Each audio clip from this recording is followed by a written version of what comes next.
All the guys who come here, they want to have great success, but like anything else, there's a real price you have to pay if you want to have a high degree of success.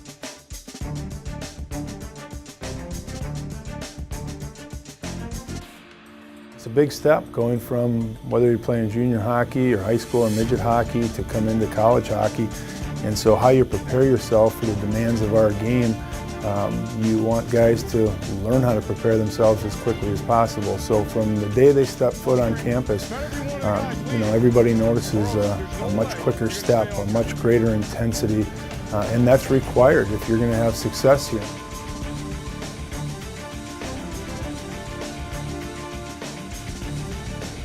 We try to set that tone very early on and carry it out year-round, all season long, and during the duration of everyone's career.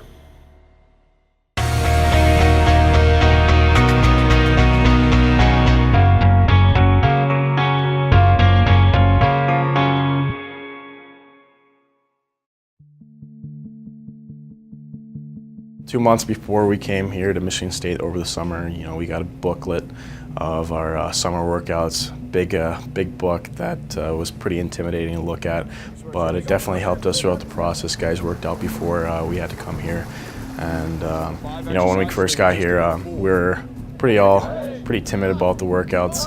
Didn't know what to expect really, but definitely intense. I think one of the best things we were able to do in the last year, really the last 2 summers, we brought our freshmen in at the beginning of July to take classes. This past summer, though, was the first time we had the whole team here for the second half of summer. You're going to do the floater kicks and jumping jacks, 11 each, 4 counts. Once the season arrives, that first week of October, the coaches have to have the guys ready. So the guys got to be in great shape for that time. And I think having those 3 months combined, July, August, September, as a team together really gets the players to know one another versus getting here at the end of August and being thrown into it, and they have a month to develop those relationships with the team within the program. I think it just allows for better team cohesiveness, better team chemistry, getting a couple months head start on that. So that's been a positive for them. Vork always brings a lot of fire and energy to the workouts in the morning. Over the summer they're pretty early, so some people are tired, I guess, but he always has a smile on his face. He's always making sure you work 100% of the time, and you got to have a guy like that to push you when the times are hard. Again, come on, halfway, squeeze, hold it. Again, go. I think the biggest step for any kid, any athlete, regardless of sport, when they're coming from high school, or in this case junior hockey to college, there's a ramp up in intensity, and that's what I really try to focus on a lot of times. It's not necessarily teaching them the skills in the weight room, how to do a certain exercise. A lot of the hockey players have that knowledge. It's about teaching the effort. It's a wake-up call. I might look like the mean guy early on, but I think once they kind of understand what I'm trying to drive home, the point I'm trying to drive home, the thing we stress in the program, the 100% effort, 100% of the time. It's not just showing up some of the time and giving effort some of the time. It's all the time, and that's what I try to build in here from not just a work ethic standpoint, a team chemistry standpoint. His workouts are very intense. They're definitely demanding. You definitely gain a lot from those workouts. As you can see, he's helped develop a lot of players throughout the years. David Booth, Jim Slater, all those players. So he's doing something right.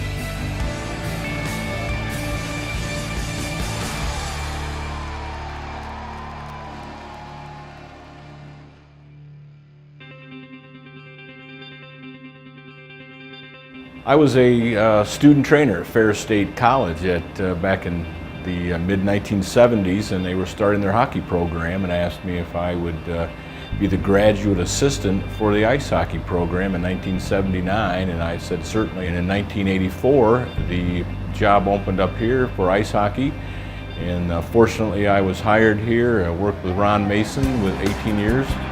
And the rest is history. I've been here for 29 years at Michigan State University, enjoyed every minute of it. We're reminded every day of how valuable all of Dave's experience is, and we watch it every day.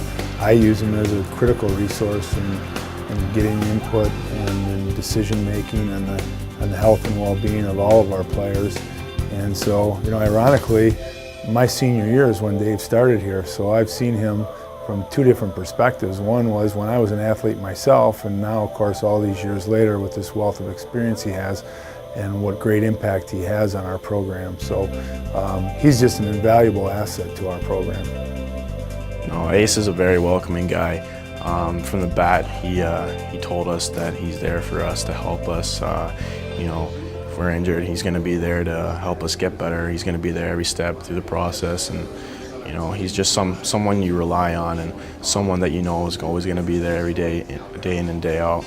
Well, it's important because as an athlete, you want to have the confidence that you can go to your trainer and your medical team and share information with them freely, with the understanding that they know that it's your goal to be in the lineup the next time you play. And so, again, there's a balance that the medical staff and the trainer in particular have to understand, and Dave does a wonderful job of balancing that, again, in terms of what's in the best long-term interest of the athlete, particularly in their health and welfare, and how does that impact our team, whether it's on the immediate front for an upcoming game or in the long term. The role of an athletic trainer is to supply the entire health care along with his team physician to any team they're working with, and that holds true here at Michigan State Hockey. Hockey's a violent sport. With that comes injury, and it's just something you have to accept. Unfortunately, I was injured, and I knew from the get-go that I was going to be in great hands. Ace told me, look, I've had these injuries before. Usually it takes 3 weeks. Me being stubborn, I wanted to get out there right away, but you just have to listen to a guy like Ace, who's been here for a long time, well respected. He knows his stuff. So it was tough, definitely sitting in the stands and sitting on the bench. But that recovery, that time that I took to recover was very crucial. When injuries do happen, it's my responsibility to assess that injury and to certainly chart out or plan out where we're going with the injury. That consists of day-to-day treatments, that certainly consist of their conditioning, that certainly consist of their rehabilitation to get them back on the ice as quick as possible.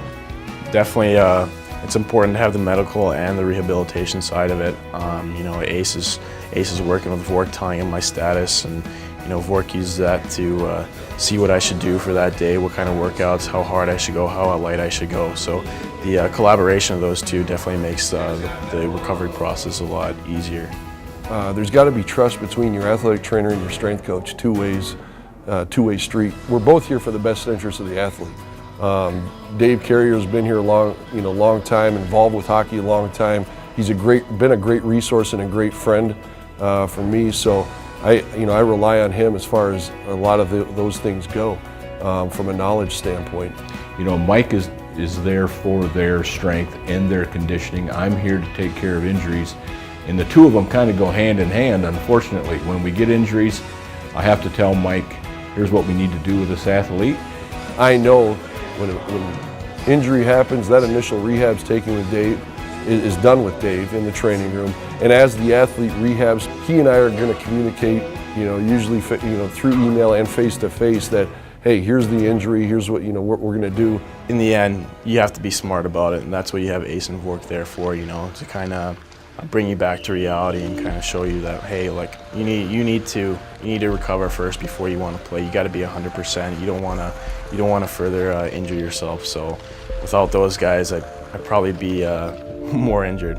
Well, we're extremely fortunate that our university is so committed to be the best of the best, and so we get to benefit by the latest in equipment, the latest innovations.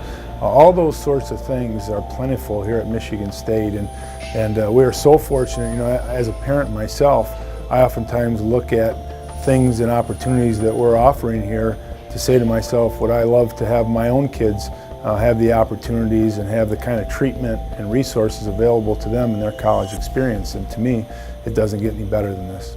I was fortunate enough to grow up around a father that played in the National Hockey League, and You know, even he said that the MSU hockey program here, you know, it's very professional. Like, you know, some of the stuff he said he wished he had when he was playing in the NHL. So it's, you know, they just take care of us here, top notch.